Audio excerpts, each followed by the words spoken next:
Thank you, ladies and gentlemen, and welcome once again.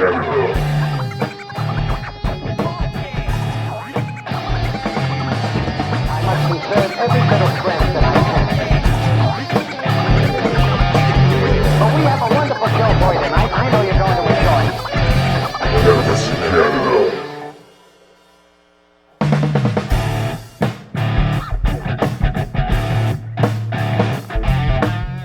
it. Welcome back to Cannabis in Canada.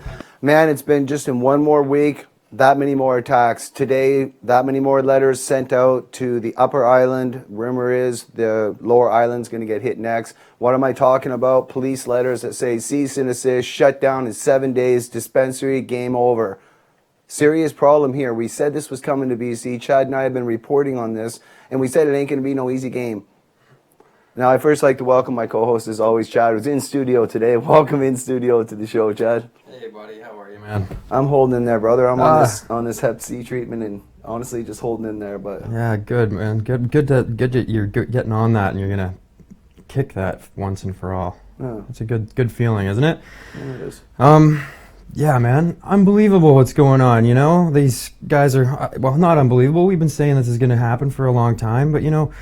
The Liberals are in, and here we go. We see now, you know, everybody thought, oh, well, we changed the face and everything's going to be fine. But what do we see? We see them going harder for more people, for more dispensaries, trying to shut down access, trying to shut down the very people that created the industry, that have been standing up for the people, that have been giving access to those patients. And for our viewers that are watching now, I know, Freddie, you're probably watching this, and some of our other frontline soldiers that are out there. Soldiers, rally call. Come to it. You know, this is a time, if there's ever a time to not see, there ain't going to be traditional dispensaries. Our traditional culture, as we know it, is under fire. I said this in 2012, they're simply cornering and hijacking the market. And I'm saying it now in 2015, and they're doing it and almost done. Time to stand up and unite, my friends. We need to really look at this from a serious standpoint. Upper Island, 4 clubs? I don't know the exact number. You know, I think it was 4. I think 4 that's clubs, what it was. So and I think Nanaimo's one city, one small little city, Upper Island. Got served 4 different letters, cease and desist, means shut down in 7 days, or first persecution by police. And word is from the insiders. I got to say again, the letter looked really hokey. Again, it was one of those really hokey looking letters that it was not by the RCMP necessarily, but by the sergeant.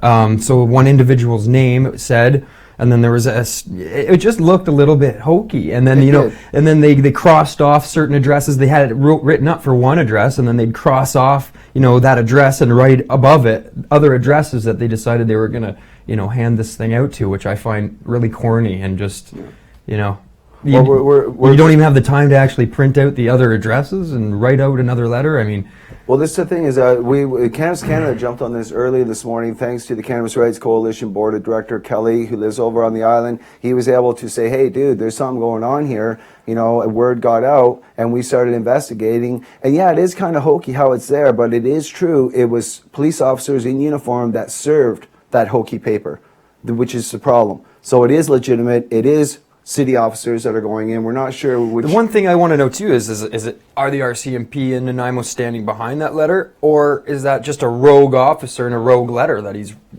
going ahead and doing on his own because maybe he just doesn't like cannabis or something? I don't know, right? You never know. That's a good point. And we have 2 guests coming on later tonight that are going to be one guest in particular speaking for one of the clubs on the island that got this letter. The thing about this is that we have to remember our brothers and sisters in the Central Plains who have already been hit. The ongoing wars that are there. As they regulate dispensaries in Calgary, they're raiding ones in the Edmonton and shutting them down like macros. Yeah. I mean, we keep covering this, we keep talking about this, and now finally the teeth are showing. I keep getting these emails, and people wonder why I'm being so blunt. One, I'm on treatment, I'm not in the greatest moods, but you're calling me up and you're like, dude, they're like shutting down the culture, they're like taking us over, and it's like, man, we've been telling you for 2 years, come join the fight. Join the coalition, join whoever you need to join, get involved with the growers, do whatever it is that you need to do, but get on the right side of the fight. Because I guarantee you we need to kick up dust for a free and fair market. Now the price war is going to have to begin through Justin Trudeau's legalization. 1 step forward, 2 steps back. You know, they're throwing punch after punch after punch after us. It's about time we at least throw up our hands and have some blocking. You know, it's time to defend ourselves a little bit here. I mean, the whole culture's on its way out if people don't do something. You know, everybody that stood up, everybody that's had their doors kicked in, their families destroyed, their kids taken away from them. How much pain and suffering have people gone through for how many years to stand up for this? And they're just going to let a bureaucracy walk in and take everything that they stood up for? I mean, I don't think that's what British Columbia is all about. And I don't think that's what the people of Canada are all about. And I think we need to, you know, really realize what we are here in Canada. We're a bunch of, you know, tough-headed, you know, northern people that, you know, we live in a lot of shit. We live in the cold, you know, and it's going to get colder if you know you can't afford your hydro bills because, you know, the economy gets shut down. And it seems like that's what they're attempting to do here. You know, the economy of British Columbia revolves around cannabis. If they come in with this LP system the way they want to bring in legalization, what's really going to be left for the average folk in British Columbia? Where's that? You know, even people that own a bookstore or anything, everybody's going to feel it from top to down to bottom. You know. Yeah, it is a good question. You know, it's where is it going to? And people have to understand that legal. This is what I also keep getting questioned on. People are like, but Jason, Justin's going to legalize. It's all over. And I'm like, okay, well, what does legalize mean? What does it mean to be legal? Like right now, for a patient under the MMPR, you have to be legal if you have a prescription that's not expired from a licensed producer. However, the minute it expires, you're illegal again. Do you not see? That's legalization under Justin's fucking rule. Excuse my language, but people just don't seem to be getting this. And that seems to be my phone friggin' interrupting the show. The bad phone is bad ringing. phone. My bad phone. Sorry for that interruption. Okay, Jess. Technical difficulties. Yeah, well, hey, you know, we got to do something. Everybody, the whole community, everyone has to do something. Even if you know, you're not somebody that's a cannabis user, but you understand British Columbia and you understand what's, you know, gone out here to get us as far as we've come. And to bring the awareness as far as we've brought it out here to people. You know, the people tooth and nail brought the awareness out, and now the people that are going to try to benefit off it is basically the state and their monopoly, the very same people who've been, you know, kicking them down for so many years. So, you know, we got to all stand up. That's all we can do. And this is the thing, I know that a lot of people have been contacting me and saying that, you know, this is over, it's checkmate, you know, they've got work safe. Now the LPs are going after the provincial formularies and they're going to get that covered for medical. I keep telling y'all, they're not here for medical. These companies are here for long-term ROIs. Chucky won't come on the show and talk to me because he knows it. We all know it. Canada needs to wake up to it. That basically, again, the legislative arm has set up a monopoly in this country under the premise of medical marijuana when we still have not legalized marijuana nor recognized it as having any medical value in this country. So how in the hell did we set up $25 million companies to sell to the whole country when we legalize under Justin's rule? Yeah, well. Sorry, I got to fucking rant a little bit when I'm sick. Well, hey, man, it's something to rant about, you know. There's something to be said about all this, you know. It's a sad day. It's a sad day if people are going to allow it to just happen. So I don't think people are, though. I think I see people all over standing up. It's just a matter of the bulldozing is coming through, you know, and the divide. People in this culture, there's a lot of divide. There's a lot of people that just have their ideas. I don't want to work with him. I don't want to work with them. I don't, you know, that's got to end because there's not going to be any work for anybody. If the LP system takes over, and all you'd be doing is sitting there bitching and complaining about the lousy cannabis you've got to use because, you know, you're getting it from a handful of suppliers. So, well, this is why I hope that people wake up, look at the provenance of the Cannabis Rights Coalition, go look at some of the videos on cannabisincanada.ca, look at the things that we've done to fight this monopoly so far. We need to keep fighting them in the same way, collectively. You know, through money, through lawyers, through policy reform, through education and awareness. It's our job to do this. If we stand by, again, I say this on every show, what are you going to say to your kids? Because I go home and look mine every night or in the eyes, and I'm proud to say I'm a social justice activist, and I oppose this regulatory regime that is allowing this kind of this kind of system into our country. You know, I don't know even what to make of it. No lawyer seems to want to step up and say the government can't legally do this. Nobody wants to challenge the federal government of Canada and say you can't legally set up $25 million companies when there's no medical value to marijuana. Now, I might be the crazy medical person here, but that's okay. But I just hope the message gets out there because I don't know. But you guys tell me, how can they set it up if there's no medical value? They're here and John Conroy's come on here and said they're here to serve the legal, long-term, 20 years, the legal market, Justin's market. His chief financial officer founded Tweed. This is the thing. They need to, and you can see where they are. They need to, get rid of everybody else that was producing under the medical, production way before.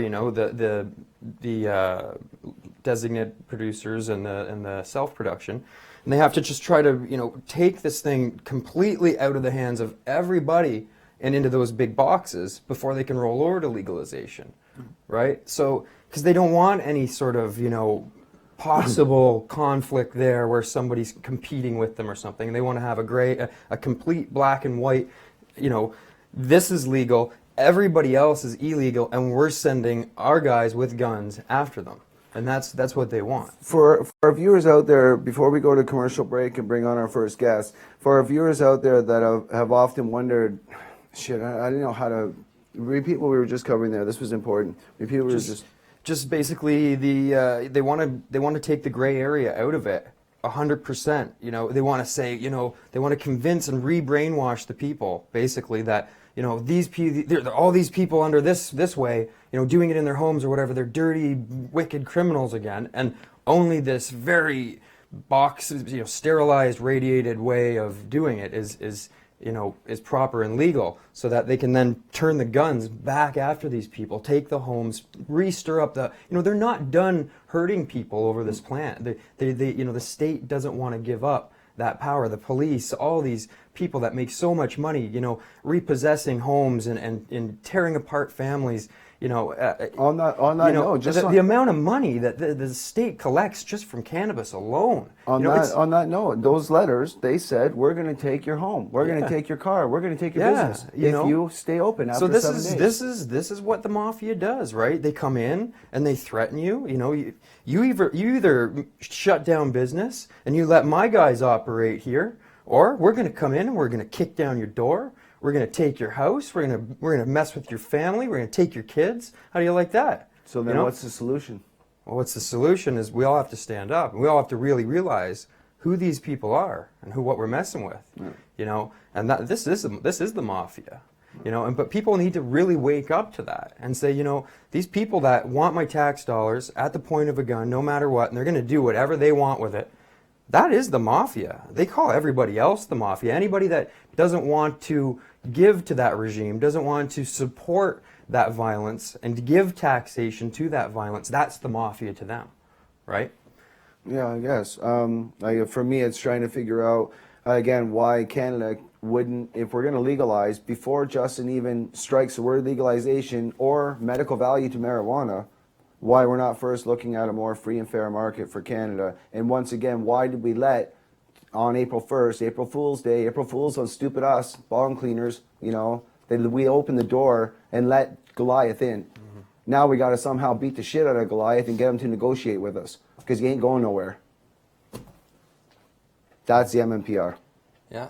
He's not going anywhere. He ain't going nowhere. The other thing on that note, let's jump in, because we do have a big show tonight. We got a lot of guests, and some of our guests have a lot to bring to it. Chad, we could run this show all night just talking on our own craziness that we got to deal with. But again, let's we got to run the show. So let's run this right into the next one. Our first guest is going to be Miss Kelsey.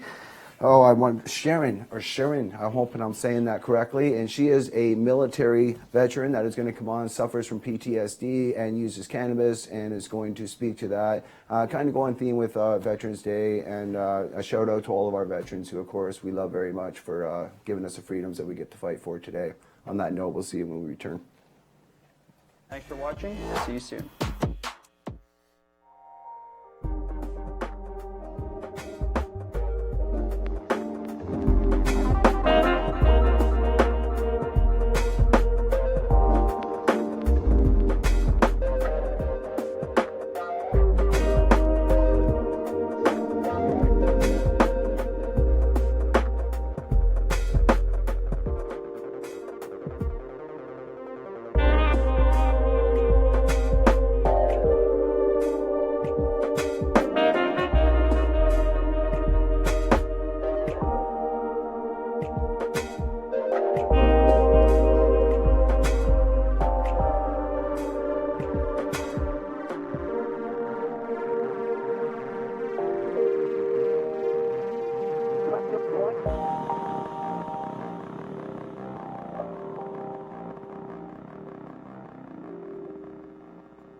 Introducing Jade Maple, the only media and consulting company in Canada that utilizes seasoned experts in the cannabis industry. In a growing business environment, it can be hard to hold your ground. Like allies in battle, we help hold your fort from the city's regulations and legal uncertainties. Your energy goes into quality of product. Our energy goes into quality of image. How far do you want to go? Dispensary Solutions at jademaple.com. You're on, Chad. All right, welcome back to Cannabis in Canada. We're here with Kelsey Sharon. Is it Sharon? It's Sharon. Sorry, I'm having a problem hearing Kelsey. Can you kick me some audio here? You hear us now? I hear you just fine. How you doing there, There we go. Kelsey? I'm good. How are you? Welcome to the show. Thank you very much for having me. Yeah. So today we're talking about you. You have a company that you started called Her, and it gives to people that have post-traumatic stress disorder. Is it just that, or is it all veterans, or? Well, how it works is I started a jewelry company just about a year ago now, and what we do is we take brass that's been fired. Some of them look like this, and we turn them into jewelry, which then turns into things like our warrior bracelets here. And we want people to be able to have a wearable piece of jewelry that they can be proud of. And basically what happens is we take 20% of each piece sold, and then we donate it to Wounded Warrior Project, and that then helps people get the help they need through those programs. They help them with PTSD, they help them with equine therapy, they help them get medical marijuana. They help with a whole host of things. So PTSD just happens to be one of the more major things that they work with. They also work with soldiers who have lost legs and limbs. So amputees who need prosthetics and things like that, as you know, are extremely expensive. So they're a really great foundation. Canada has one, the United States has one, and then Europe has a version of it called Hopes for Heroes. So that's why I started my company, is to be able to find a way to give back and have something that they can be wearing day to day and still be proud of and show support. So, Kelsey, what made you decide to join the military? I see you went off to Afghanistan. That's pretty brave of you. Well, honestly, it's the strangest story. I'll make it as brief as I can. So I used to go to college in Ottawa, Algonquin College. I'm actually from Ontario originally. And I met an elderly lady on Remembrance Day. I'm a big history buff, so I've always gone to all of the Remembrance Day ceremonies and things like that. And I was on the bus back to the college, and she was telling me her story is how she was one of the first female fighter pilots ever allowed to fly in Canada. And she had these row of medals, was just this badass woman. And something clicked, and I decided I was going to quit college and join the Army. And that's what I did the very next day. Wow, that's awesome. Yeah, Right. it's weird. It just happened to be, it worked out. And I went to Afghanistan in 2009. April till September, we were Rota 109. Wow. So when you came back, when did you intersect with? I'm assuming the PTSD is from Afghanistan. So when did marijuana intersect? It happened pretty quick for me. I mean, I got injured in the middle of June 2009. So it was almost halfway through the tour, and I was with another country. So I was sent home after a little bit to a hospital, basically, and I didn't actually get help until about 6 or 7 months later, when I was finally contacted by the government or military or whoever it was. I actually don't quite remember. It was a case manager that I know of. And cannabis only started really coming into my life about a year and a half ago now. So there's been a significant difference since then, which has been fantastic. That being said, it's still a day-to-day process, and I've had treatment today, and today was rough, and around Remembrance Day and certain anniversaries, they're always difficult. So having cannabis around when I need it is extremely beneficial and helpful, that's for sure. Are you familiar with the group Marijuana for Trauma back east there? You know what? I actually just heard about them for the first time last Thursday when I was asked to speak at an event called Women Grow. I actually had no idea about them. The military or government, they really don't like to give that as an option. So the hospital that I was at a hospital in Ottawa. I had a regular case manager and a regular doctor who just did their best, but their answer to everything was pharmaceutical medication, which didn't exactly work. So wasn't the greatest. Did they first try traditional treatments on you? And I guess that's kind of, you just answered that. So that the traditional treatment just didn't work, and then the marijuana did work. What was the doctors? Because traditionally doctors say no to PTSD and marijuana and cannabis if you have it for whatever reason. And I've never understood it because there are a host of reasons. I'm just wondering for yourself, what symptoms of your PTSD, I guess, does cannabis help? Thank you for using cannabis, by the way, the proper medical name for our medicine. Yeah, I figured as much. I probably shouldn't be walking around calling it weed because I have to be proper, and I have to be able to, if I'm going to help bring awareness to it, I should be at least respecting it as much as everybody else in this industry does. So yeah, cannabis is huge for me. I mean, how it kind of worked with me was, it's been 6 years since I've been to Afghanistan. So it's been what some people like to call a long time, and some doctors consider you should be over it by now. But I was really fortunate to have a team of doctors who had turned around and said, look, it could take you the rest of your life. You may never have symptom relief with some things, and you may with others. So it's a journey, and we have to be willing to, if some things aren't working, we have to be willing to then try other things. And my team of doctors at West has been progressive. Like, they've been extremely aware of the new techniques and what's been going on, and how they can, basically any research they can to help us. I guess I have to credit that to Dr. Gregory Passy and Marcus Guetta. They're at the OSI Operational Stress Injury Clinic. Dr. Gregory Passy is one of the lead guys. He's amazing. He sees the bigger picture. He's a veteran himself.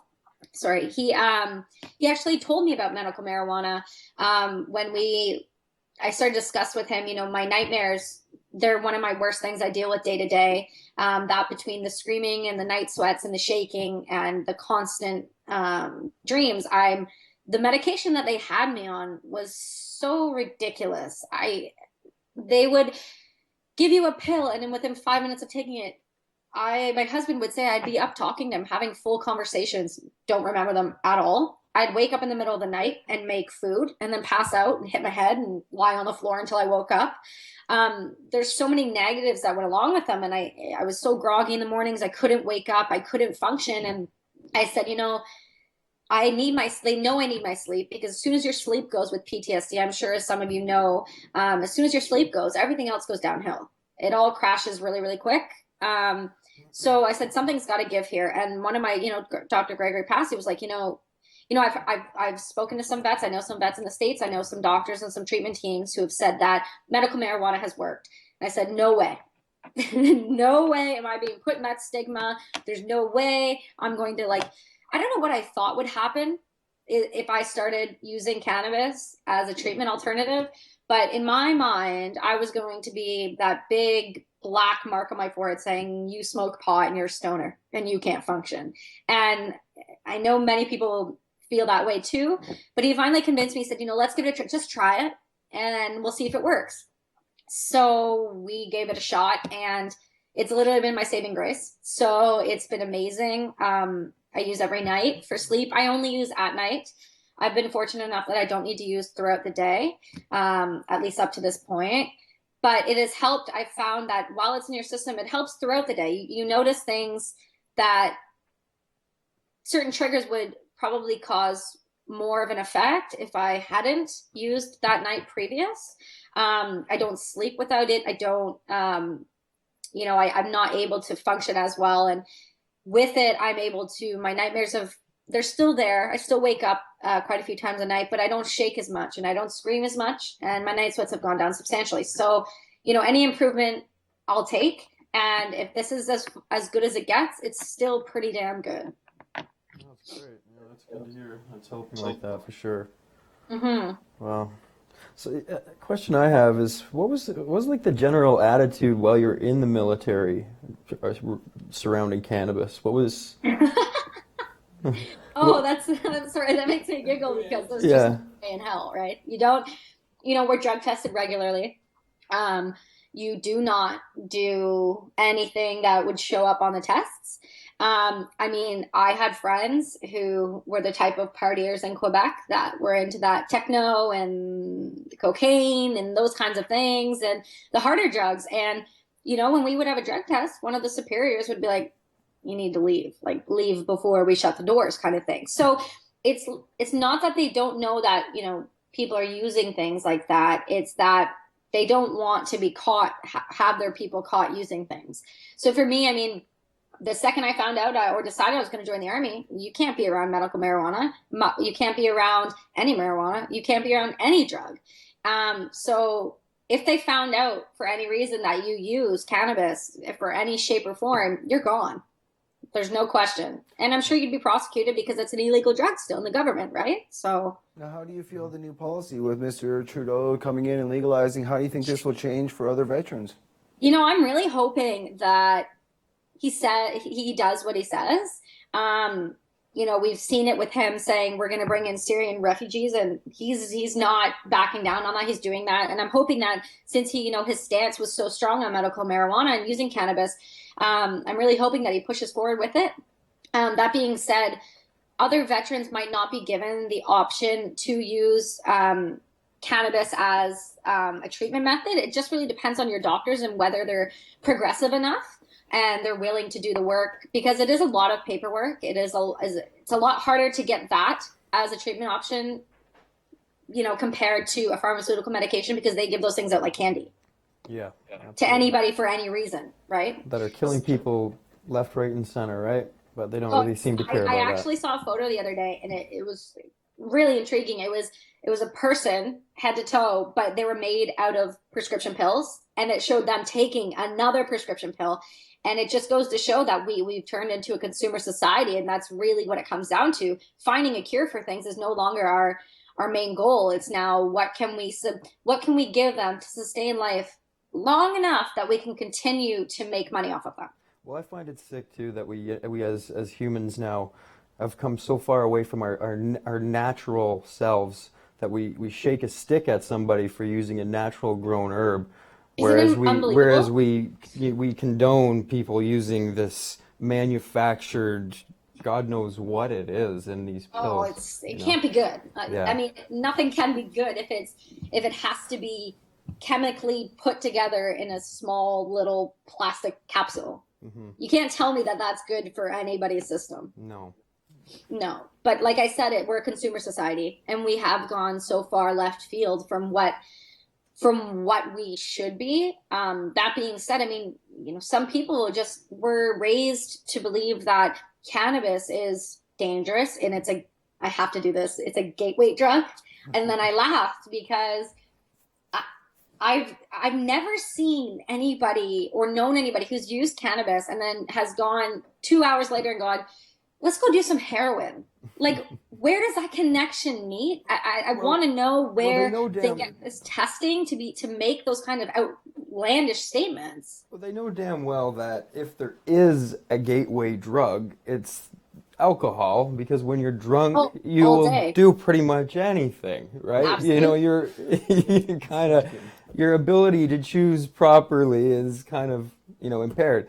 So, yeah, if there is one, that'd be it. And then think about the pharmaceutical industry. That's the gateway to how many different cocktails of drugs are under that banner. And I mean, really, it's all just, if there's anything that's beneficial in there,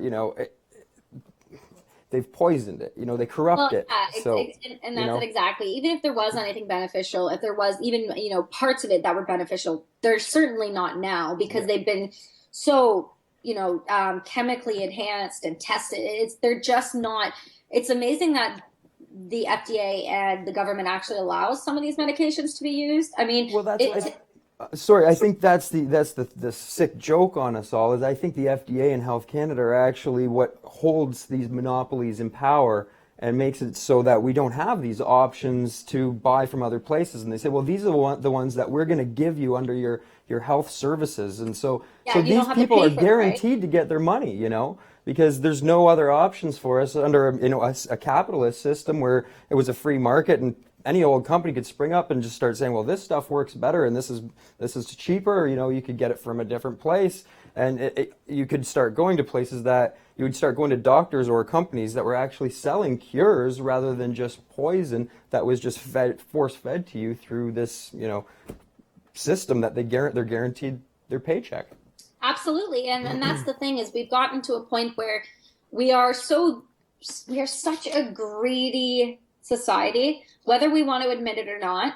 I mean, I'm guilty of it. Things are things. We've been bred to love money and what money can buy. And at the end of the day, people need to have jobs. And if they've found a way to make money off of a consumer drug, then they're going to take it and they're going to love it and they're going to run with it till the end of the earth, because at the end of the day, that's what the only thing they care about. I mean, I don't know how they sleep at night. That being said, there's a million people like that. It's normal. And the thing that I find the most comical is the fact that if you were to stop using cannabis, say you were to smoke or vaporize or however you ingest it, edibles or whatnot, say you were to do that for a month straight, and then you were to go off of it for a month straight, you will have no ramifications. You will have no withdrawal symptoms.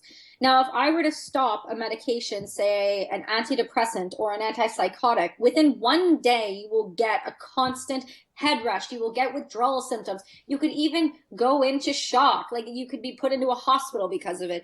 So you cannot sit there and tell me that cannabis is less safe than any other medical pharmaceutical drug. And you can't sit there and tell me that people who use cannabis for therapy or they use it even just recreationally, that those are the people that we have to worry about. Like you had mentioned alcohol. I have numerous friends that are police officers, and they can attest to saying, we go to a lot of domestic abuse cases with the person being drunk. They can honestly, and they've told me, I've never gone to somebody's home where they've lit up a joint, smoked it, and done anything abusive. Because people who use cannabis do not intend to use it in a way that they're trying to necessarily get away from their thoughts. They're trying to heal pain. They're trying to use it for, the people who use it recreationally. They're trying to use it for fun. They're not doing it to harm anybody. And you see the difference. I mean, you see the difference between a hardcore alcoholic who's most likely depressive and might have violent outbursts, then you see somebody who uses cannabis regularly. And the difference between those two is so drastic that I just don't understand how the government's able to use those infomercials and say that it's more dangerous than alcohol and that it's a gateway drug. It just blows my mind. On that note, I would also remind everybody, I mean, the handbook of cannabis that we used in Allard, we put this forward into the courts. This particular book, put out by Oxford University, most latest and greatest information that we have, has a section 10.2.3 on phytocannabinoids and post-traumatic stress disorder.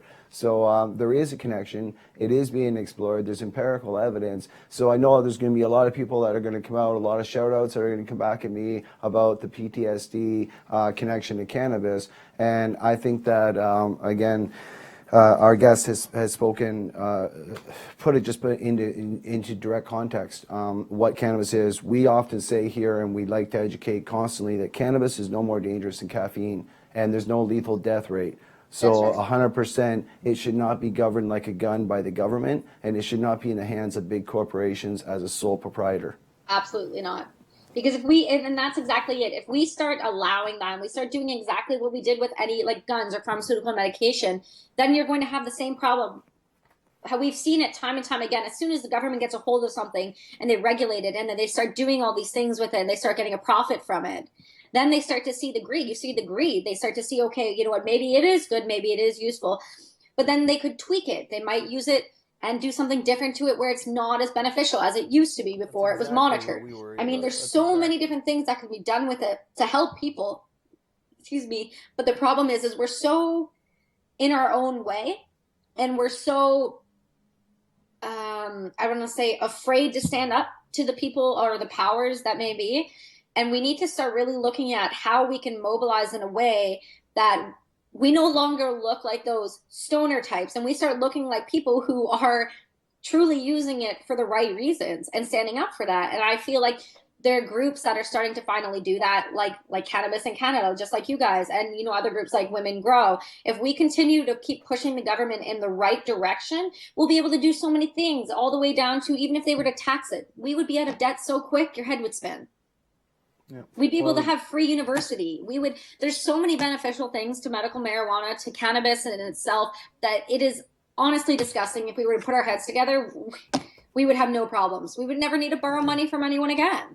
Exactly. Nobody would pay for school ever again. Everybody would be pretty damn happy, and nobody would be a vegetable on these pharmaceutical medication to the point where you can't drive or you operate heavy machinery, or if you mix it with alcohol or you take one too many, you die. It's just, that's not what cannabis is, and that's why I think cannabis is the answer to a whole host of things. Kelsey, you're a great speaker for cannabis. Like, wow, like you really are. You've got this down for that patient, the patient speaking. As a patient myself, you've hit everything there. I guess as an entrepreneur now, you donate a lot of your some of your profits and stuff towards Canadian veterans and other things. You want to tell us a bit about that work there? And yeah, for sure. So like I said, with my business, what happened was, I just said to my husband one day, when you're in the Army, you really have that great sense of purpose, and you have that sense of giving back and helping, and whether that's actually what we're told we're doing and what we're doing, it could be two different things. But it gives you that sense of purpose. It gives you that sense of direction. And I said, I woke up one morning and said, I'm going to start a jewelry company, and we're going to donate to Wounded Warriors. And he's like, all right, what do you need? Let's get you going on this. And it's been extremely successful since. We've been able to bring awareness to PTSD, to veterans that are suffering. It's not just about PTSD. It's about the homelessness that goes along with it. It's about the suicide rates that go along with it. I mean, in the United States, we have 22 veterans killing themselves a day due to PTSD because of the lack of help. Now, that could be construed as either a lack of doctors, or it could be construed as, just truly giving them prescriptions that aren't needed, too much of, or are extremely dangerous, and not giving them a proper psychological training that goes with that. So what we've really looked forward to doing with my business was we wanted to bring awareness by giving people something to wear at the same time that's beautiful, that's affordable, but they can be proud of wearing, something that people can question them about, and they go, oh, you know what? I've supported this cause. I've done something that I know in my heart is going to help other people. Because at the end of the day, with veterans, you ask us to go to war to protect the country that you live in, but yet you're inconvenienced by helping them get laws to pass for medical marijuana, for cannabis, to help them, even though they put their life on the line for you, when it was an inconvenience from them to leave their families and their friends and their home and their safety, but they were more than willing to go on the front lines and to defend, to hurt others, to do whatever needed to be done to get back home. So what we've done is we've partnered up with Wounded Warrior Project. We're going to be making our first donation at the end of this month, since we've only been going for a year. But we've been very successful. We are now selling all over the world. We have an e-commerce website. It's www.her-wearables.com. We donate from all of our collections. We're in about 5 new stores a week across the country in Canada. Everything's local and handmade and made with love and attention to detail. We really stand behind our product. We have a men's line and women's line as well. We really do cater to everybody. We have 4 different collections. The Gunner, which is the one that carries all of our brass pieces, all of our pieces that are made with the casings that have been fired. And then we have the Stone collection, which has a lot of healing properties. So we use stones that are healing for others, whether you believe in the properties of stones or not. I truly do. I have a lot of veterans that wear, the Black Onyx one because it takes down negativity and it's calming and it's relaxing. Then we have the Free collection, which is a little more boho hippie. And then we've got our City collection, which is, for the business people. But at the end of the day, everything that we do is geared towards being able to help other veterans and finding their way. If it means that we will donate to a foundation that helps get service dogs. So Wounded Warriors Canada offers many different programs. They offer equine therapy for men and women vets. They offer service dog program, which is new, which has just happened out in Chilliwack, actually. There's, I believe it's called West Coast Dogs. They just started, I think, a couple years ago, and they're now training dogs for PTSD, which is amazing because pet therapy is by far one of the greatest things. I have a cat myself who I got right before, what was it, a couple days after I got home from Afghanistan, and he saved my life. Just knowing that somebody was there that needed me. And then they have all these other programs that are just so fantastic. And unfortunately, in Canada, Wounded Warriors is a volunteer-based program. So we need as much help as we can get for them. They do a really great job of really anybody who reaches out to them. If the government or Veterans Affairs has turned them down previously, Wounded Warriors picks up that ball, runs with it, and does whatever that family or that individual veteran needs to help them progress in their life. So that's the basis of my company, and we're going to continue to do that. Our goal eventually one day is to be able to donate all of the proceeds from our warrior bracelets. And until then, we're going to donate as much as feasibly as we can. Just knowing that we're able to help at all and, just raise awareness in general, because I cannot tell you how many people have no idea what PTSD even stands for or even know what veterans go through when they get home. So, anything that we can do to help is huge. Okay. And Cannabis has been, I know, a lot of programs are really working towards getting cannabis integrated into their systems for vets. My case manager at Veterans Affairs Canada has got it approved for me, so I no longer have to pay for my cannabis. As you know, it's not exactly the cheapest, depending where you get it from, but it's not always the cheapest. So, programs like Wounded Warriors helps with that. And we're just, really, really grateful that they allow us to, use the name and to help support them as well. Okay, Kelsey Sharon, I'd like to personally thank you for your service to our country, and thank you for coming on Cannabis in Canada. All right, thank you so much for having me. I really appreciate it. All right, we'll see you all when we come back from break with more on the dispensary wars hitting Nanaimo. See you when we return. I would like to extend you guys an invitation to come down to the police station today to meet hundreds of the citizens that you represent that are out of medicine today. I would encourage you to do so. They deserve an answer here. These laws are dealt with by the courts of law. And you're supportive of those hundreds of patients that do not have access to medicine. What do you have to say about the progressive mayors in Vancouver and Victoria and Kimberley that are standing up saying, you know what, we're not going to watch our citizens suffer just because of an unreasonable concern of federal government? What do you have to say to them? I don't say anything. They're wrong? I don't say anything. That's the problem, is you don't say anything. CBD oil that's non-psychoactive that MS patients use and children use for seizures, it's not available legally. This is the whole point of doing what we're doing. I guess you should talk to the federal government about it. I should talk to the federal government. Do you stand behind us as citizens or no? We as individual citizens need to lobby the federal government? That's what we have municipal local government for. Sorry.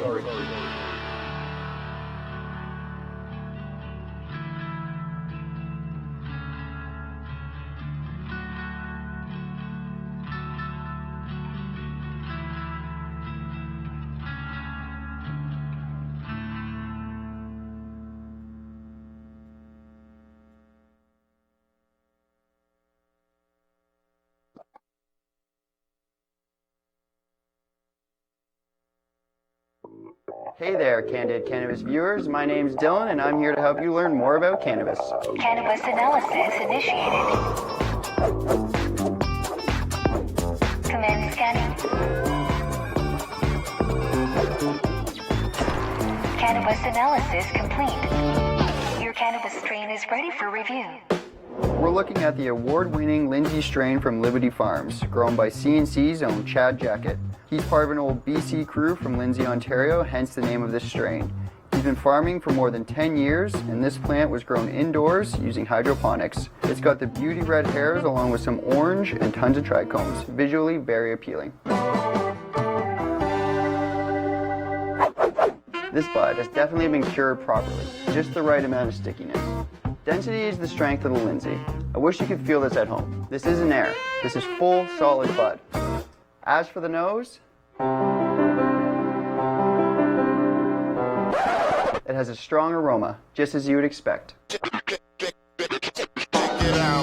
definitely has a familiar scent of cannabis, but it's almost citrus in a way, mixed with a pepper or spice. There's also a pine tree smell to this, which is a signature of cannabis grown outdoors. But again, this strain is indoor hydro, so its climate was controlled, leading to a consistent aroma. Now it's time to put this strain to the test, using this device right here called the MyDX. This is a portable testing platform that is programmed to analyze and measure what's in the cannabis you're using. You put a sample in this little tray here, pop it in, and wait for the results.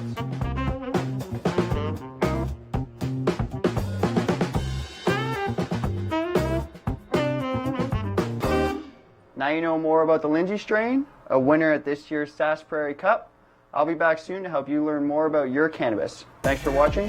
See you soon.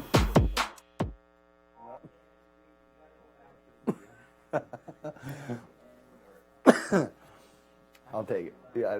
All right, welcome back to Cannabis in Canada.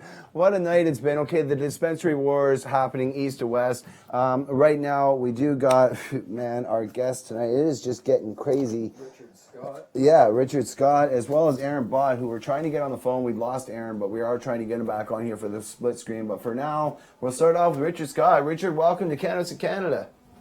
Hey, how's it going? I wish it was under better circumstances, my friend. I wish it was as well. So why don't you tell us a bit about what happened today? Well, today at about 11 o'clock, Sergeant Rob Christensen of the Nanaimo RCMP detachment came into my place and gave me a letter telling me to cease and desist. If I wouldn't do so within 7 days, he's going to come in here, arrest me, my staff, and any patrons within the place here. Wow. All right. Have you been in touch with attorneys? Have you had anybody like that to give you advice on what to do next? And I know that now I've heard from my friends, of course, on the island that you guys have already been getting together and strategizing about what to do as a collective, pushback, if you have it, with the city of Nanaimo to open talks. Is that fair to say? Yeah, we actually just finished a little meeting here with the local community, and we had a pretty good turnout for just the short notice. All the owners of all the managers of the dispensaries here in town are going to be coming up with a plan on what to do in the near future. We do have a lawyer on board. Kurt Tusaw is aware of the situation. He's recommended that we remain open, just keep a minimal amount of medicines within our places. Awesome. Well, what I find interesting is that if all you guys stay open, now I don't know if that's what the plan is, but by reopening, I'm going to be interested to see if Nanaimo goes ahead and pushes. I know one thing, the lawyers, I won't say which one, but there are lawyers looking for that test case. And that needs to be the right test case. And when that case comes up, I hope that all the dispensaries get behind it, because it'll be the test that can make it constitutionally sound to have a free and fair market. And to still argue that your patients, my friend, are displaced as a result of their actions, which is a Section 7 reasonable access, or Section 1 reasonable access issue. And it's a question about community necessity. Now, can the LPs supply the city of Nanaimo better than you can? That's going to be the legal argument. Ask Kurt. I'm sure he's going to say the same thing. This is a Section 1 argument. But shutting down all the dispensaries in the city at one time, I thought your city was just talking about regulating. Is that not? Yeah, well, we've been operating for about 2 years here in Nanaimo, the various dispensaries, and there's been no issues. The RCMP have visited our establishments. Their biggest concern up till today, to my understanding, was making sure that we had security protocols, because dispensaries have proven to be a little bit of a target. Absolutely. Well, they've been proven to be a bit of a target, but that's what I mean. The police seem to have been cooperating on the island, and the dispensaries were crossing their T's and dotting their I's in accordance with city ordinance. And then all of a sudden, boom, and as my co-host so rightfully put... I'd like to know, sorry to interrupt you, Jay. Actually, go ahead. I don't want to... That's okay. I was just going to say, as my co-host so rightfully put, a sergeant issued this to 4 locations.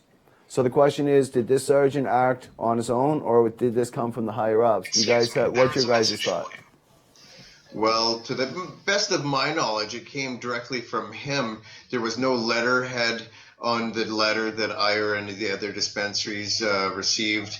It didn't look very professional at all. It just looked like there was no badge number on it. It just looked like somebody had typed it up on their home computer. Now, I just wanted to put out there that when he did come, he was very polite. He was cordial. There was no show of force or intimidation. He just simply came in, gave me the letter, recorded the reading of it to me to make sure that I understood it, and then he went on his merry way. It was a good encounter, but unexpected one nonetheless. So 7 days you have to shut down everything, or they will seize your property and arrest your staff.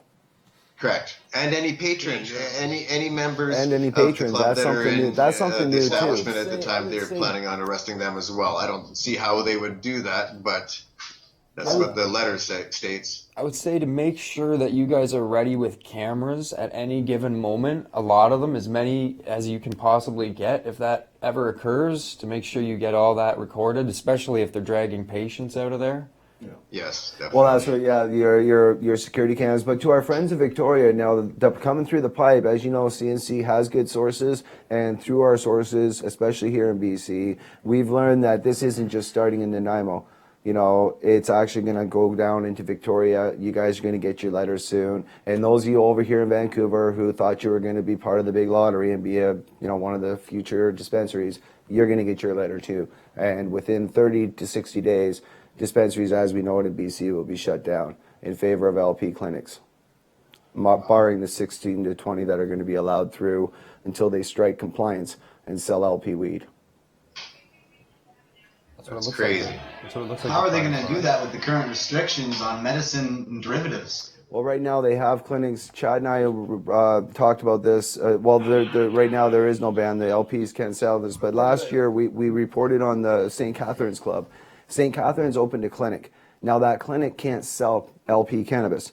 But there's patients that don't want to have cannabis mailed to their house or anything like that. So they want to go to a clinic and they couldn't get a doctor to sign. So these LP clinics started popping up. And they said right to Cannabis in Canada during our inquiry that they were planning on opening hubs in every single province to sell licensed producer cannabis to the legal market. Canada. That's where we stepped in and said, enough's enough. Report on this, report on this. And we tried to tell everybody when they were done with the patient gardens, they're going to come right after the next line of supply, which is the dispensaries. And on goes the war. They started in the Central Plains, now they're on the island. As far as the derivatives thing goes, I think, unfortunately, the people of Canada got behind. Well, it's good, it's a good thing, but unfortunately, it backfires in a way. The Smith case opens up the derivative thing, I think, for the LPs. So in a way, the people of Canada just fought that fight to win it for the LPs, which never lifted a finger to do anything for it. And on that note, I called out LPs to actually donate. So did Chad. We've called out, Cannabis in Canada have called out LPs not to have donated to that because, yes, they stand to gain. And while they try to criminalize us for selling the exact same medicine and trying to provide the exact same medicine to patients, they want to criminalize patient providers while they sit there and glorify themselves. And R versus Smith says that medical patients can use cannabis in all of its forms. Therefore, the city is arbitrary and overbearing in what they've done. They are definitely not constitutional, but whether we can do anything about it is another issue. Now, where does that leave the MMA-R program that seems to be still enabled? No, technically, just to be clear, so everybody understands this, the MMAR was dismantled as of April 1st, 2014, when the MMPR was ushered in. Those of us protected under the Allard federal injunction that I started with Mr. Conroy, that Allard injunction that still stands now is the only MMAR patients that stand. and those are still not MMAR patients. Once this trial is over and this injunction is dropped, we become MMPR patients. And when we win Allard, and Allard is finally decided after all the appeals, then it will be given and handed over to, to Health Canada, or sorry, to the MMPR, back to their hands, not the MMAR. Just remember, the MMAR is repealed. They successfully repealed it. They just didn't repeal our right to grow. That's what we said you can't take away. You need to prove fire, mold, and organized crime. The government didn't. That's Allard. Allard is going to set the precedence. That's also that federal injunction. But there is no MMAR, my friends. There is no going back to the old program. The MMPR will be ordered by the courts to institute a new program for personal home growing. And they may come back and say we can only have 12 plants. And we're going to have to come up with another $250,000 to fight them again. All the more reason to organize a very large friggin' lobbying group. All kinds of arbitrary, ridiculous things like, inspectors come to that. They want to try to say coming into your home all the time. This is your medicine. Just because you grow something that's your medicine and happens to grow out of a pot doesn't mean that you now have, thugs coming in with boots on and coming into your home. This is Canada. We fought against that type of behavior, right? So we have to make sure that doesn't happen. We have to continue to fight these things down and call them out for what they are. People can't allow them to come into their homes just because the government doesn't have an open door policy to your house just because you grow cannabis and you have a right to grow cannabis. No, well, this is in the government, and again, this is where we go back to legalization. The government has picked a fight with the cannabis culture, and they did it in concert with big business. These are the licensed producers. So these guys have picked when I say pick a fight, people keep saying I'm the bad guy in this scenario because I'm using words like fight and war. It's like, you guys getting screwed. Where does Justin say he's going to let you grow? He's waiting for Allard. There is so much wrong with what's going on. When they started regulating dispensaries in Calgary and they raided macros, which I wish we had Aaron on here to talk about this, because they raided an 11-year standing club. That's when it really rung my bell and opened my eyes. They're here to shut down traditional clubs and institute LP clubs, clinics. And with the strike of the word compliance, those LPs will be allowed to sell weed out of storefronts. It's just a matter of a freaking strike of a word. I wish people can understand how easily the government can legislate it's okay for LPs to sell out of storefronts. They just need to fix the problem first. Shut down us. It's the totalitarian tiptoe, my friend. Thank you. Mm-hmm. And they've been on the march. So this is it. This is what we're seeing. The steps. Even us going to court is a lot of the time backfiring on us because our courts are a monopoly. They're run by the very same system that is bringing in this monopoly. So. Well, this is it, and we've been reporting on this nonstop. Now, as we pull Aaron up here and we get him back up on the screen, we need to talk about this because they started in the Central Plains. You and I talked about this. We've seen them pop up in St. Catharines, their little clinic, and we said, well, where are they going to do? And that was like, where would they start raiding? So they started raiding the Central Plains. We knew they didn't have the support. Now they're in BC and they're starting in the island, Upper Island, Victoria, where the foothold is strong. They're not starting there. No, they got to start in the Upper Island, and now they're going to move down. And where are we going to draw the line? Councillor Chang has come out and said there's going to be 16 to 20 dispensaries, 16 to 20, and then with that strike of compliance, it's all LP weed in the stores, and it's checkmate for BC. And the traditional economy, the traditional dispensing model, everything that we built under Reefer Madness that our brothers and sisters went to jail for. And I know, Mr. Emery, you're happy that our brothers and sisters are not going to be going to jail under Justin's legalization. I say, yes, they still will be as long as Justin says that you're only legal if you have LP weed. And I know you're saying it won't be in the Controlled Drugs and Substances Act anymore. It'll still be illegal to produce, just like now, you can't produce moonshine, even though you can buy alcohol and it's legal. You can't produce fucking cannabis if it's not LP cannabis and sell it. It's a supply and distribution issue. And I'm glad some people in this culture are okay with legalization, but I didn't fight personally for 20 years to hand it over to fucking big business. And to watch my friends and my brothers and sisters go to jail who've been providing for me and my friends and my patients for fucking 20 or more years. This is all wrong. If that's what they want, they should just box everything up right now that they've all worked for, and they should just ship it on over to China.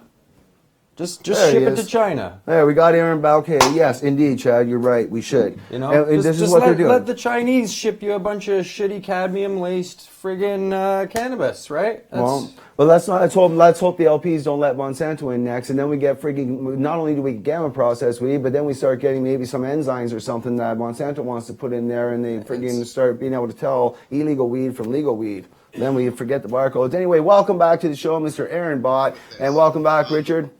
I believe that the wine industry is really the way to look at this. There's always going to be room for big box industries to produce their wine and sell it at Costco for the people that want to do that route. But there will also be little local wineries where the people want to go and check out their local vineyard. And furthermore, people take summer vacations to go through the Kootenays to check out all the vineyards. Why not change it up to go? What are you doing this summer?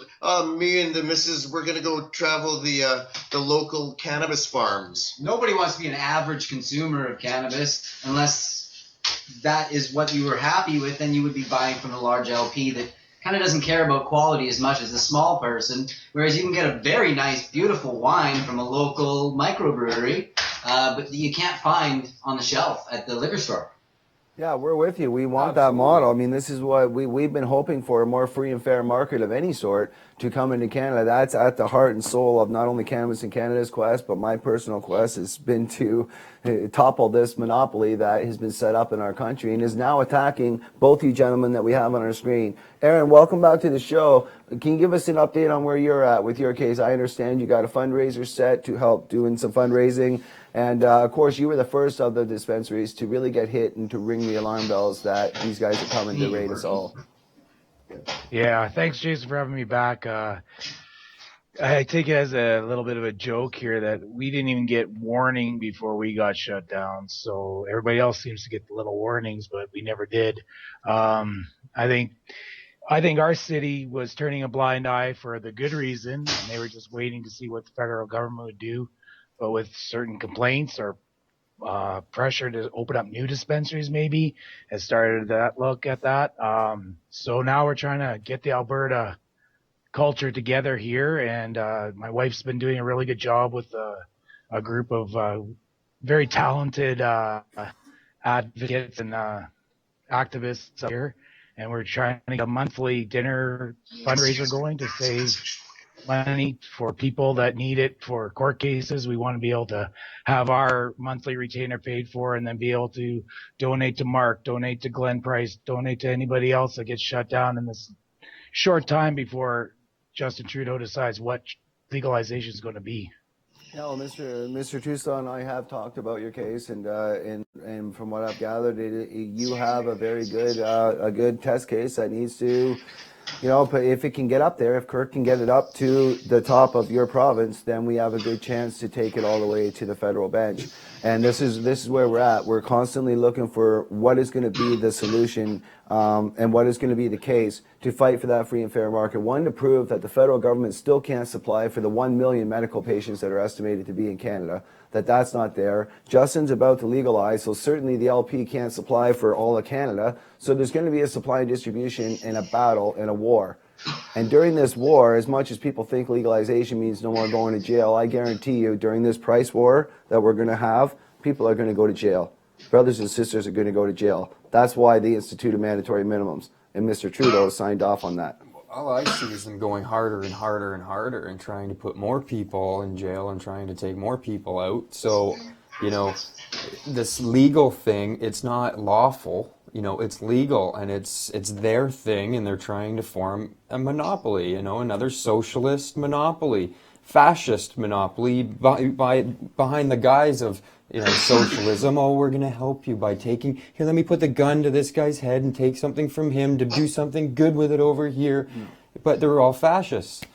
And this is how it... Well, it is with the introduction of Tilray being owned by, a company that is, largely supported by Big Pharma and everything else. I think that really intends to bring a big scare into the market. And the flourishing of all these smaller dispensaries, especially on the West Coast here, is I think it's been designed as a game of whack-a-mole to protect itself. like a network where if you're going to take out, if you have 100 dispensaries and only a budget to remove or, show force against maybe 25 of them, they're going to make their concession.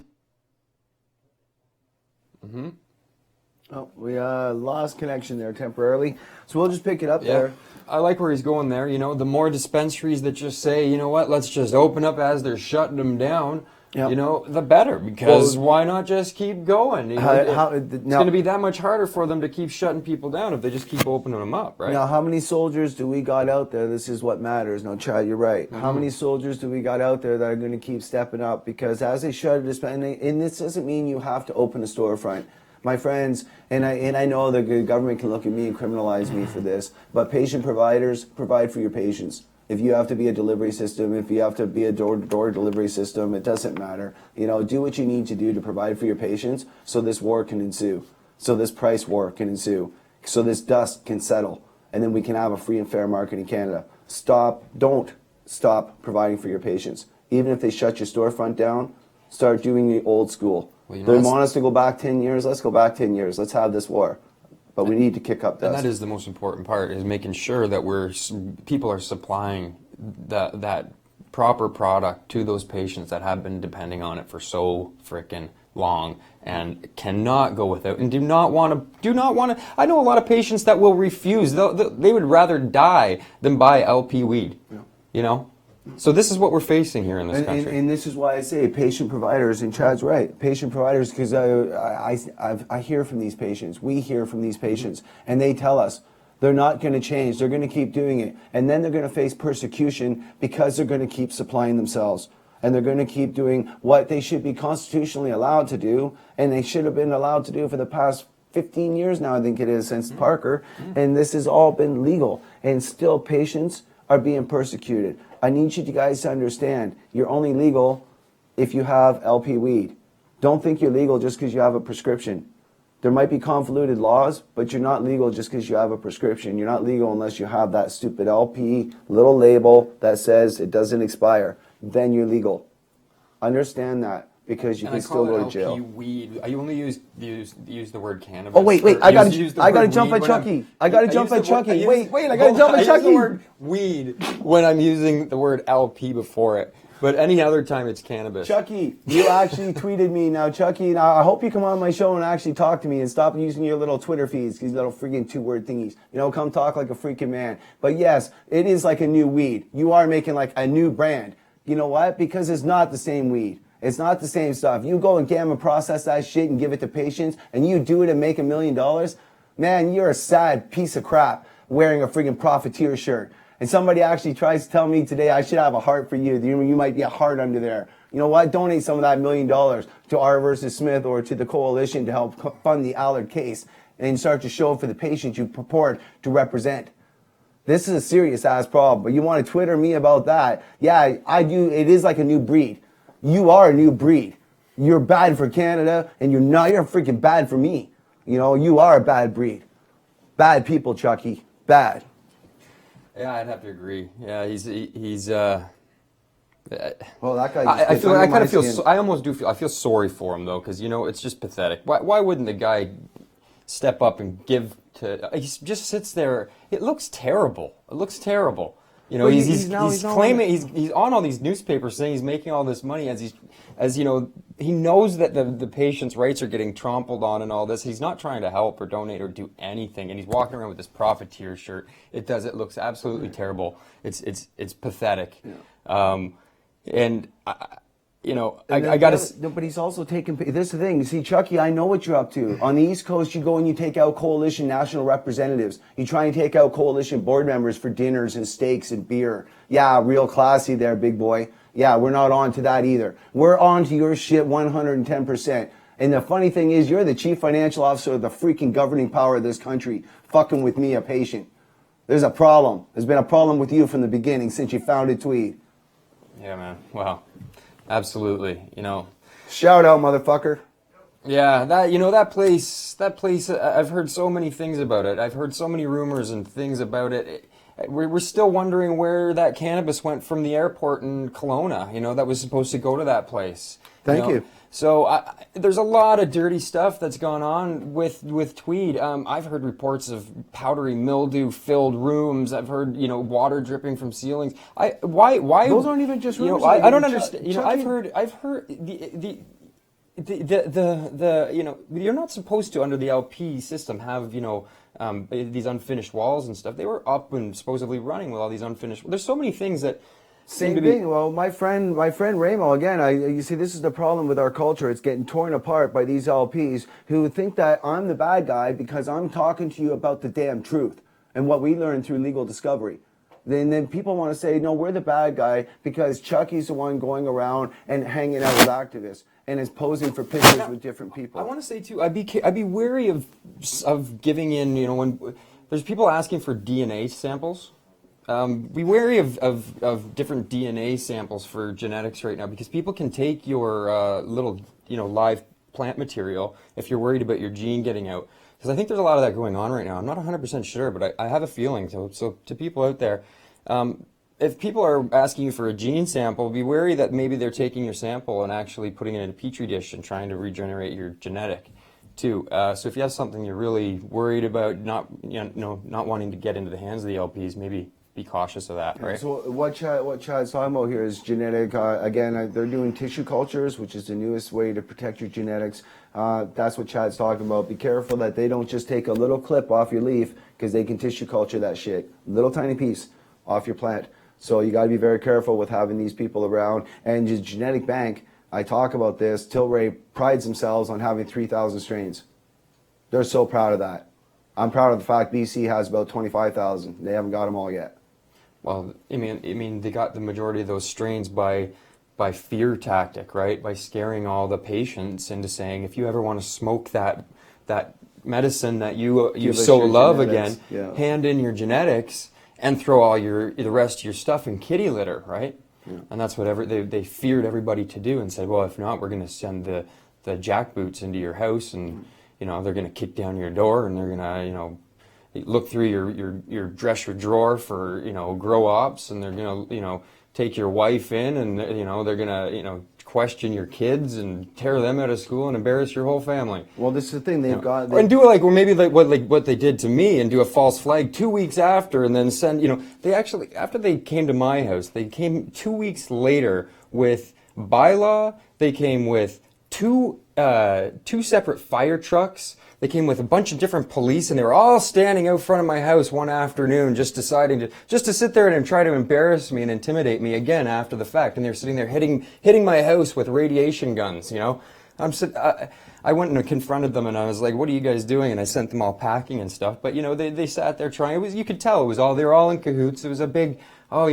stir up. Let's get this guy out of the neighborhood. We don't like cannabis being grown.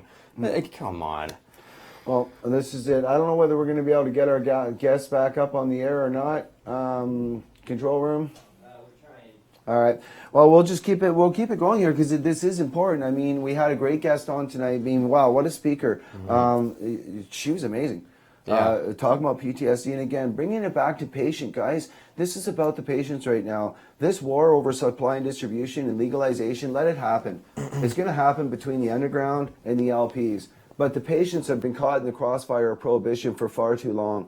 So we need to get back to the girls like that start crying because they have to worry about their medicine. At least now her medicine's covered. Unfortunately, it's through a tweed, weed, whatever. However it works out, at least she gets her medicine covered. But for those other million patients that are estimated in Canada that use cannabis, it's not covered. Patients don't have a full right to grow. That goes back to the Allard case. And Chad's right. We were told to destroy our stuff in kitty litter. That's why I personally sued them for $40 million on behalf of all of us. Me as a free, independent man, I don't want to ever have to depend on anybody for my anything. I want to be able to supply everything, all my needs myself. And I don't think there's some group of people out there that can supply the needs of myself better than I can supply the needs of myself. So I don't want them to have my money in the first place, because I think I can spend it in a much better way. But yeah, I see your point. There's the system that's in play, but I don't believe that any group of people should be having my. Any questions from the audience, Paul? Sorry. Sorry, Chad, keep going. I'm just trying to. Sorry, I don't think any group of people should be able to take my money and decide what I want to do with it better than me. No, I'm with you on that, and that's just it. That's what they're doing now, and that's with the civil forfeiture. Like I looked at this, I read over that letter when Richard sent it out, and the letter, the way that it says, well, not only we'll arrest your patrons, we'll arrest your staff, but we'll seize your house, we'll seize your car, we'll seize your money, you know. And they've already done this to the other dispensaries, to Aaron, to the other guys. And, you know, I hope that we can get them back on the air here. And technical difficulties again. This stuff happens, boom, and there it is. There's Aaron. Welcome back, Aaron. Glad to be back. Little technical glitches. Government seems to be playing with Skype that's tonight. standing up for his community out there. That's just getting jackboots trampling all over him. Yeah, it's scary in Alberta, but Saskatchewan, I couldn't believe how the police were so blatantly going after everybody now, and with that letter that's out in Victoria that they're threatening to arrest patients accessing legal medicine. I don't understand that. We just got to get the education here in Alberta to get a voice here strong enough to be able to help the rest of Canada get together. In the prairies, this is where it started. Let's make it end here if that's the best test case. Mark's got a really good test case as well. We all have one if we can all even get there. I don't know if I'm not a lawyer, so I can't answer this, but if we can all get together and let's take them all on and let's make dispensaries legal. Maybe that call to action, Aaron, that you're talking about, the call to action really is a call to a national assembly. We have never done this. The cannabis culture has never needed to nationally assemble. So where would we assemble? I don't know. How would we assemble? I don't know. Who's going to lead? I don't know. Pick your side of which side you want for legalization, the MMPR model or a free and fair model. And then we can start to build. But that's kind of like the route I'm seeing forward. Thoughts? We need a national assembly just in the sense, like this is my thoughts, a national assembly brings our body, our voices, all of us together as a cannabis culture to oppose or at least to deal with the present day state of affairs. Because we've never had a national assembly. I don't know who can head this up. I don't know what body can spearhead this because nobody's ever been able to unite the entire cannabis culture. Now, this is a weird thought, and I don't even know why I came up with it, but I'm just going to throw it out there. Just out of the, I don't know. A lot of the time, you know, I wonder why doesn't everybody send in individual claims and clog the hell out of the court system as well? There's also that thought. Instead of doing the group thing, maybe it can be a group that's funding all these individual things and coming together. But what if, you know, everybody is making those claims, everybody's going to the government, everybody's making these claims of, you know, harm on them, and also, you know, getting, you know, every single dispensary. Well, John Termal and his little 5-star little friends, as much as little pissant you are that pissed me off online, you still did a good job plugging up the system and doing just that. That's activism 101. It's just unfortunate that the guy's such a friggin', well, anyway, enough said about that. Sorry, Aaron. Just somebody, my lawyer and I both, John and I don't necessarily agree with the other John. So where do we leave off there, Aaron, before we dropped off there, the technical difficulties? Well, I was just saying that there is an organization starting here in Alberta to try to bring other organizations that support cannabis in whatever shape or form to bring us all together here, and possibly once a month having events here in Alberta, to the point maybe having a cup once a month if we can, between Calgary and Edmonton. We're big enough cities, we have enough population, we can make that happen. I know Calgary is very educated, they've got a lot of very smart people down there that they've done a cup down there before, so why can't they do it again?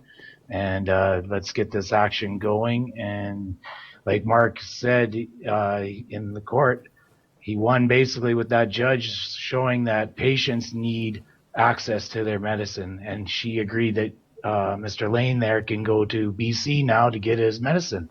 So there you go, we win right there. Now it's just to legalize the supply and show that we grow our own best medicine so we can keep our grows, and that the people that are out there supplying the best medicine that we can find, that we stick around too, because people trust us. They want to come to a safe and secure location. What's the name of this new group that's forming? Edmonton Cannabis Support Group. It's headed up by a few of our local activists, and we're asking anybody to come join. It's an open meeting every month. If you've got a voice, come bring it, and let's hear what you got to say. We're not going to turn down anybody for whatever reason, as long as you're supportive of the cannabis and you want it to legalize the proper way and educate people. That's what we're looking for. And I hope people will come out of the woodwork here in Alberta so this can spread and help the coalition as well. Yeah, I was going to say, I noticed you're sporting a coalition sweater there. That's cool. We've sold out of coalition sweaters. Got a back order for patients. So for those out there that are wondering why you're not getting a shirt or a sweater, there is a back order, and we do have a person that is now tasked to actually look after just product placement so we can get that stuff out to you. And with thousands of members, I hope you can understand it's not always easy to keep up with everybody. Sorry, on that note, I just had to give that little shout out. Also to Earl Electric, I didn't really talk about this, but I'm going to do it now. We're running this at 624 for low dabs. But yeah, Earl, which is Drew back east, who Dave Woods as well sent the piece. And then Drew, who forwarded it to us, who's also a glass blower from Ontario, did this custom piece here for Cannabis in Canada. And I wanted to show that, and he sent a little drop down. And that's basically for the nail. He's also sent us a nail, which is an Earl Electric. And what's kind of cool about this particular one is it's got this safeguard. So you can't really burn the side of your hands. Yeah, that's perfect. Yeah, so it's got this great little piece on there. So I will do a dab off that closing out. But yeah, I wanted to give a shout out. This custom work here too, just once again, that's our logo sandblasted onto the glass and hand blown, and then of course CNC on the bottom. So once again, Drew, thank you, brother. Hats off. I'm going to be doing a dab here in a bit, and yeah, I've been loving this. And the temperature, just so you dab guys out there wondering, we're dabbing at about 637 to 640. And yeah, back to you, Aaron. I'm going to do a dab and let you guys. What do you say, Aaron? You know, I did you catch the first part of the show with Kelsey on there?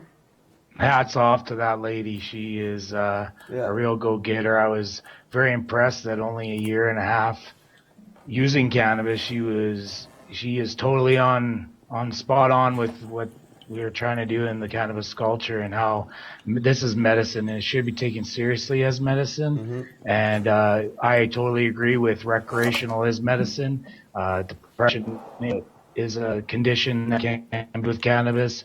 And as far as I'm concerned, we have a depressing world right now, and everybody needs cannabis. I couldn't agree with you more. And you know, I'd have to say that I think if we could get cannabis into those soldiers' hands before they went to war, there's a good chance that maybe they wouldn't even end up going. What do you think? Well, I have a story of my grandfather. He fought in the Or maybe Second even World before War. they joined the army. He was a tank driver. He said that the Salvation Army would bring along joints to the guys in the foxholes to keep them calm during the night when it's, pretty hair-raising when bullets are flying over your head and you're in a little hole with a bunch of men, right? So I was really impressed that the Salvation Army would do that for those soldiers, and I think that kept a lot of the soldiers, going through really bad times. Again, I think if on both sides they had to give the soldiers the cannabis beforehand, they would have realized who was making them all fight against one another, and they would have went, oh, wait a minute here. Yeah, but we do got to keep our hats off. I mean, this is the day after Remembrance Day, and none of us would have these freedoms or the ability to fight for any of this freedom if it wasn't for our soldiers who bled the battlefield, including my grandfather and my grandfather, my great-grandfather. So, to all our war vets out there, that's huge. To allow us to even sit here and talk about what we're doing now, cannabis rights and freedom. What is freedom? Well, I gotta say that's not you might think that in World War II we became freer, but look at our world today. Did we really become that much freer after all that? What is freedom? Does fighting and murdering other people that you don't know on another land make you more free, or does it make you more enslaved? I'd have to argue it makes you more enslaved. My grandfather also went over there and he fought in that war. He had his legs blown apart. He lived in the cistern of a well of a Dutch couple for many, many, many days. They hid him from the Nazis. He heard their boots up above on the floor above him. That man got home after all that. He dragged himself after he blew up. let's just say he blew up in a Jeep. His friend died in front of him. He dragged himself to that couple's house, you know, and they kept him. And he got back from the war. They wanted to amputate his legs. He said, "No, you'll never take my legs off." He said, "I'll be fine." You know what? He was just fine again. But he also realized when he got back something. There was a saying that he said that made me realize that he understood when he went over there that he was they were getting controlled on both sides by the same banksters, the same people that are just trying to control us all into fighting with one another. And that saying was with him when somebody stepped into his office that would act like a well-to-do bureaucrat that would want to push him around or do whatever, he would stand up and he'd say, "You know what? Get the fuck out of my office. I've killed better men than you." Okay? And that statement made me realize that he knew that those other men that he was killing were just like him too. And they put those men out to fight these wars for these politicians and these guys that are never going to go out there and fight any of these wars, but they create these wars, you know, for us and our children, and to put us more into debt and to fuel this war system, you know. So to have war, you must have peace, and to have peace, you must have war. That's just a fact of life and a historical fact. And without war, we wouldn't have societal law or the freedoms that we have. So again, all I can do is say hats off to our veterans who, again, there's a lot of different types of wars. We're going through one right now. We're not wearing, you know, uniforms, and I don't work for the government. But there's other ones where they put on uniforms and they work for the government on both sides. And I don't think either one of those people really know what they're fighting for in that sense. Right here, there is a war. There's a battle going on in Canada. And there's a lot of people that should be looked at as soldiers here in Canada and should be respected. They're standing up right now for their people and their communities over this plant, and they're getting their heads kicked in by that very same system that's sending people over to war to go fight these pointless wars. So, anyway, on that note. You have any, now, Aaron, I know you're a fundraiser. When is it? Date? Where can people find out information? You know, what else do you got going on there? It's good to hear that this new group, hopefully we can find out who some of the members are and be able to get you some more help down there. There is other coalition people that will be helping.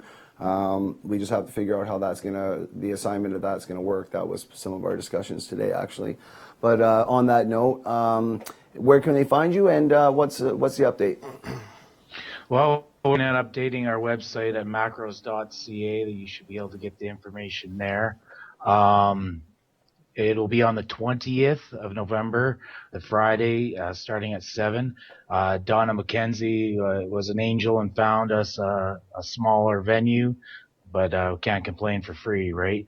It's going to be a really good time. We're hoping that we'll draw some attention, and we're hoping that we'll sell out all of our guest list, and that way we have to get a bigger venue for next month's turkey dinner, and hopefully we'll have more guest speakers and bring more groups together telling their stories. There's a lot of individuals, patients that want to share their story, how they're being affected by this war, and I'm going to call it a war because I'm in it, and no one can tell me I'm not.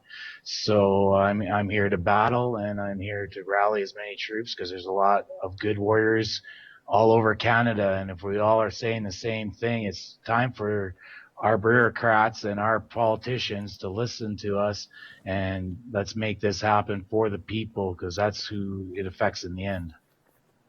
Absolutely, my friend. On that note, everybody, stay tuned for next week's show, where we'll, of course, light it up once again. I'll be feeling a lot better, and my co-host, who's just finished a lot of hard days as well, we'll both be back fresh, and we'll be a little more on top of what's going on as this dispensary war continues to evolve. We'll see you next week. Cheers. Peace. Have a good night. Have a good night, Aaron. Cannabis in Canada.